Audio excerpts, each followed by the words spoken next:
আমন্ত্রণ তাকে জানানোর কি আছে? সে তো চলে গেছে তার নিজের জীবনে। সে যদি এবার ওরকম ভাবে তার ভালোবাসার মায়ায় পড়ে যে দিচ্ছে তাকেও যদি ডাকে এরকম, তখন কি হবে?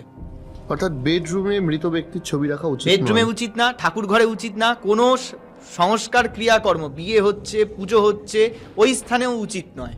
আপনি রাখবেন এমন জায়গায় যেখানে আপনি কোনো শুভ কর্ম করতে যাচ্ছেন, কোনো ইন্টারভিউ দিতে যাচ্ছেন, কোনো ডিল, কোনো চুক্তি স্বাক্ষর করতে যাচ্ছেন, কোনো পরীক্ষা দিতে যাচ্ছেন, সেই সময় আপনার চোখে যাতে ওটা না পড়ে আপনি রাখুন। সিঁড়ির ধারে রাখুন। সব থেকে ভালো হলো উত্তর দিকে এটাকে রাখা, বা আপনি দক্ষিণ দিকেও রাখতে পারেন, যে দিকটা জমের দিক রূপে নির্ধারিত হয়েছে সেখানেও রাখতে পারেন। আপনি ডাইনিং রুম, বসার রুমে রাখুন, কোনো অসুবিধে নেই। বসার রুমে বা সিঁড়ির ধারে আপনি টাঙিয়ে রাখুন, বা কোনো একটা কমন প্যাসেজ, যদি কোনো ঝুল বারান্দা বা এই জাতীয় কিছু থাকে ওখানে রাখুন।